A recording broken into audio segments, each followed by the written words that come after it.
I'm Eric Marcus, and this is Making Gay History.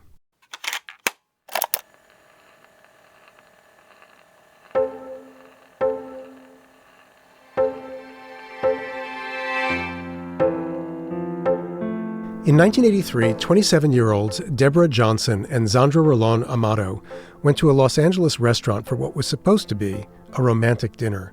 Instead, they wound up in court.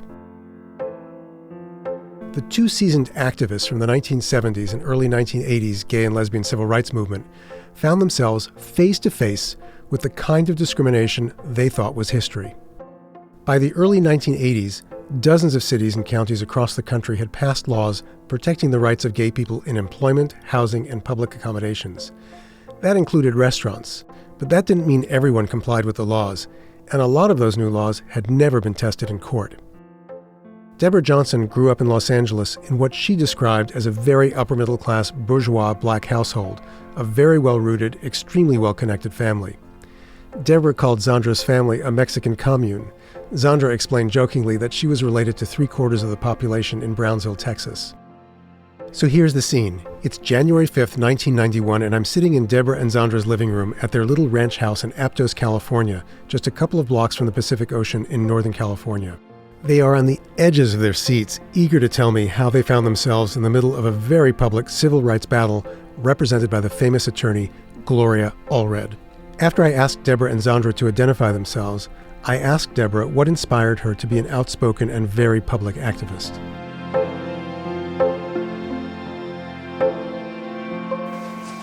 What is this book about?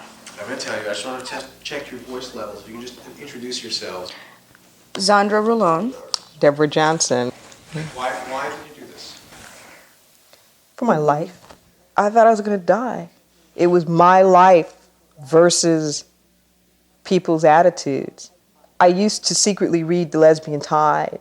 I used to come in the brown, envelope, and I'd stick it in between my mattresses. And I remember I used to read it and think, God, how could they be so dykey? How could they just be playing baseball and stuff and everybody know, that they're out, and how could they do this? Because I was very much still into the double hiding thing. And then I had a sense that I was getting a free ride, that there were a lot of people who were putting a lot of shit out on the line, almost kind of like a stand up and be counted sort of thing. Whenever the occasion came up for gay people to speak on the issue of gay issues, I would always volunteer, whether that meant on radio talk shows, on panels, colleges, the media, newspaper, everything, anything and everything. And I think it was becoming more open about my gayness. I was also being a lot more politically involved because of the need to come out even more. I had the advantage, one, of being educated. My experience is that there's a lot of academic bias within the gay and lesbian movement. And if you split verbs and can't write and all of that. And there are a lot of good grassroots activists out there who are very bright people, who don't have the college experience that I have watched time and time again for their value, for their opinions to be devalued or them not to be taken seriously, particularly when you're dealing with people of color. And there was just a lot of racism. I mean, perhaps the most blatant kinds of racism were the exclusionary kind of policies, the sort of shit like you would see in the clubs where, if you're black, you can only get in on a certain night. We used to call it plantation night, like it's Studio One, or that kind of thing. They really had that? Yeah. Blacks were only allowed on certain nights? Oh, yeah, we used to pick it all the time, sure. Yeah, you could only get into the clubs, which is sort of the irony because the gay and lesbian community was much further behind than the straight community when it came to basic civil rights kinds of things. Certain people were needed to show like 2 or 3 picture IDs. 3 picture IDs. Now, how many people carry 3 Give picture IDs? me a fucking break. No open-toed shoes. Well, and it wasn't, they arbitrary. Never said it that. Yeah, they never said that, but everybody that was people of color would get carded, heavily. Yeah. So if I went with a white friend, maybe I wouldn't make it in the door, and they would. And that kind of stuff. Did they really have a designated night when black people could come? Yes, I'm telling you. Advertise it as such? The way they would advertise it would be through the entertainment, like a black DJ or black music or some kind of like connotation that it was going to be like more that kind of culture was like that day. Then you would be carded 3 times. Yeah, then you wouldn't be carded. I'm telling you, that was the biggest joke. Plantation night. That make you crazy? It's terrible. Beyond crazy. Just, how fucking dare you? Who the shit do you think you are? I mean, just really, who do you think you are? You've got to realize too that like we're both women of color. And you cannot separate that. You just can't, it's like you can't separate like our lesbianism from our racial identities. So we're in this really high consciousness stuff. I mean, up against all kind of stuff. And then we come to the gay and lesbian community naively, expecting it to be more sensitive. How can, as an oppressed group, oppress other people? And what I kept getting over and over and over again was that the people of color didn't matter and that we were somehow real ancillary. It's like white was right, and then just racial comment, just racial slurs. Same things. Oh yeah. I mean, like all of the time. All of the time. And then out of my own need, feeling ostracized, around about 21, 22, I started a big social club network thing for black lesbians, about 600 women. And actually, I met Zandy through that. The social group for lesbians. Mm-hmm. And you walked in the door? Mm-hmm. They had a party at this club. I remember walking in and seeing her at the bar and thinking to myself, God damn, perfect. And thinking to myself, and then meeting her and realizing, oh, I am going to get in trouble with this woman. Somehow, somewhere, sometime, I will definitely get in trouble with this woman. Let's lead up to the restaurant. You hadn't planned to make any political statement by going to dinner. Oh, hell no. It was the first Privacy. time. It was the first weekend. At the time, I was working on Saturdays. So this was the first weekend that we were going to have a complete weekend together, since we had gotten together. It was also the year right before the Martin Luther King's birthday was made into a holiday. So it was the first real weekend that we were going to have together. So we were going to take off Friday. Right. His birthday was on the 15th, a Saturday, and we were going to take Friday off. So this was for Thursday night of the 13th of January, because we were going to have this 3-day weekend. 1983. Of 1983. And a friend of mine told me about this restaurant that was really nice, and the restaurant had these 6 booths on one side that were real romantic and little sheer curtain, and it was just perfect. And what was the name of the restaurant? Papa Chew. So I made the reservations, and at this time Deborah didn't know where we were going, so it was going to be a surprise to her. And we got to the restaurant. And I had requested the booths. We got there, and The reservation was in your name. yes, the maitre d', or the person that we thought was the maitre d', later on we find out that he wasn't the maitre d', was a waiter. It kind of questioned us about, are you sure you want the booths? And we told him yes, that's what, Deborah didn't know what we wanted. I said, do we want the booth? Yes, we want the booth. Yeah, we want the booth. So they showed us to the table, and it's the type of restaurant, or the booths where you have to move the table out so that you can get in. It was like a horseshoe. And in the middle of the horseshoe was like a fountain, and there was a guy with a violinist who came around, and the booth right in front of the table was a little white sheer curtain that closed in the candlelight, and it was just romantic. Did it occur to you that this might be a problem? Not at all. Didn't cross your mind? Not at all. I mean, to me, discrimination never enters my mind first. Huh. Ever. You didn't feel funny making a reservation? No. We don't ghettoize ourselves like You know that. what? We don't ghettoize No, ourselves. The not at all. world is what we live in. They showed us to our table, we sit down, And we were waiting for the menus. We were there like 3 minutes. That's just, like a decent amount of time, wait 3 or 5 minutes. And the same guy came back and yanked the table away and told us, so sorry, but you can't sit here. And that's when he went into all this bullshit about it's against the law and, to serve 2 men or 2 women in these booths. And that's when we explained to him that we have been activists for a very long time, and that's bullshit. That if I can get a motel room with this woman, I know I can eat with her.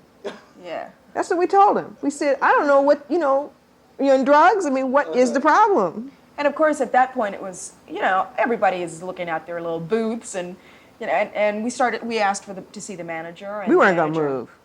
Oh, and the manager came, or the guy that turned out to be the real maitre d' and not the manager. We thought we were talking to the manager. Kept giving us the, the back of the bus type of thing, well, you can sit over there and you can sit over here and you'll have free drinks and the whole thing, but you cannot sit here, you will not be served here. And kept insisting that it was against the law. It was against the law. And we kept saying, that's bullshit. And that really, it makes me crazy thinking about it. That made me more mad. So you got to remember, we were there about Martin Luther King's birthday, and then we were going to take it off the next day as this real show of solidarity and its importance and the whole bit. And if there's anything the King had taught us, it was that we could sit anywhere in the restaurant we wanted to sit. Yeah, and it was. And he kept saying it was for couples. Oh yeah, for couples only. Only. And we said, a couple of what? We're a couple. Then he started copping on the owner. He said the owner was adamant we took that no 2 men and no 2 women were going to be served there. So this is like gone on for about 15 minutes now. We're not budging and we're screaming at each other. And I mean, he looked at us like, you can rot and freeze your ass over in hell. We will serve you someplace else. But this section is for other kinds of people than you. Did you have any idea who he was talking No. No, I don't think so. No. We left fuming and taking everybody's name. Just fuming. I think she was more angry than I, even as angry as I was. Fuming. I have never, ever been denied blatantly anything because of who I was. Ever. I knew about, the discrimination that went on. My grandfather was discriminated in the same way that blacks were discriminated, where it was segregated. Segregated meant white and others, So I had heard about the discrimination that my grandfather had to go through, but never did it happen. Never did it happen to me. And I had never been told that I couldn't do something or have something or be somewhere or because of who I was or the color of my skin. And I how dare you? How dare you? It fucked with her day. To summarize it quickly, what happened? Okay, we go to court. The lower courts rule against us. The appellate court rules for us. So they have a right to petition the Supreme Court, which they did. When the Supreme Court said they weren't going to hear it, then that meant that the next lowest level, the appellate court's ruling was going to stand. There's a 4 or 5 day window in between the appellate court finding out that the Supreme Court is not going to hear and them following through with what they started to do in the first place. In that window, they closed down and had all of these ads and had this public wake and everything else. So it's like rather than serve us and comply with the law, they just closed the booth. They said, fuck you. We're not going to do it at all. So they had a public wake, the cameras, 11 o'clock news and the whole bit, free drinks, True Romantic Dining died on this day, ads out. Yeah, it was terrible. Yeah. Yeah, and they closed it. They from the very beginning put the boxing gloves on. I mean, their intent was, we're going to fight you through, to the very end, which is what we ended up doing. So that was the end of the booths?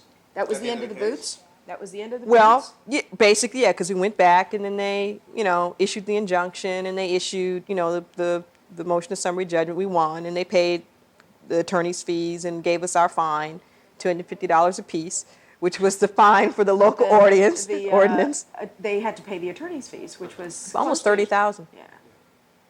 So Yeah, almost $30,000. So they closed the booths. It's kind of like what they just do in Mississippi and Alabama. Instead of letting the black kids swim in the public pools, they just closed the pool. Right, or pull the white kids out of the public school and start an academy. Yeah, that's what they did. They just closed it. Was it worth it? Oh, yeah. yes. Oh, hell Oh, yeah. yeah.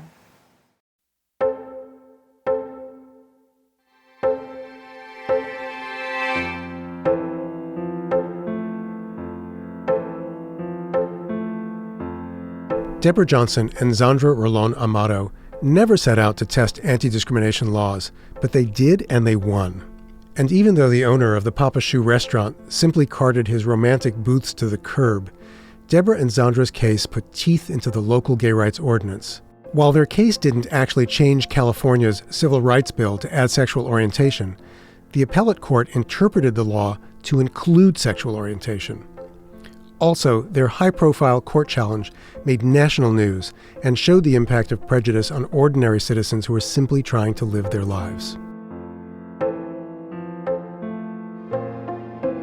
Deborah and Zandra separated in the mid-1990s. I called each of them just the other day to see how they were doing and to ask them about their moment in history. Dr. Zandra Rolón Amato is a chiropractor in private practice. She told me that the experience of the Papa Shoe case and the media attention that followed has allowed her to be fully engaged in her life as a lesbian and proud of it. The Reverend Deborah Johnson is the founder and spiritual director of Inner Light Ministries in Santa Cruz, California, a 2,500-member spiritual community. Deborah said that her favorite memory from that time was hearing their attorney, Gloria Allred, in an on-air radio debate with Papa Shoe's attorney. In his attempt to claim that what the restaurant did wasn't discrimination against gay people, he said the restaurant staff didn't know that Deborah and Zandra were lesbians because they were dressed so nicely. Yeah, right, and all gay men love Broadway show tunes. Well, anyway. Making Gay History is a team effort. Thank you to executive producer Sarah Birmingham and audio engineer Ann Pope. We had assistance from Josh Gwynn.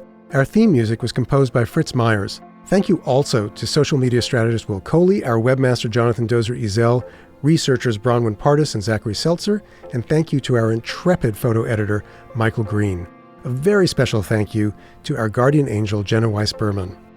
The Making Gay History podcast is a co-production of Pineapple Street Media with assistance from the New York Public Library's Manuscripts and Archives Division and One Archives at the USC Libraries. Season 3 of this podcast is made possible with funding from the Ford Foundation, which is on the front lines of social change worldwide. And if you like what you've heard, please subscribe to Making Gay History on Apple Podcasts, Spotify, Stitcher, NPR One, or wherever you get your podcasts. You can also go to makinggayhistory.com. That's where you'll find all our episodes, including photographs, notes, and links to additional information about all the people we feature in Making Gay History. So long, until next time.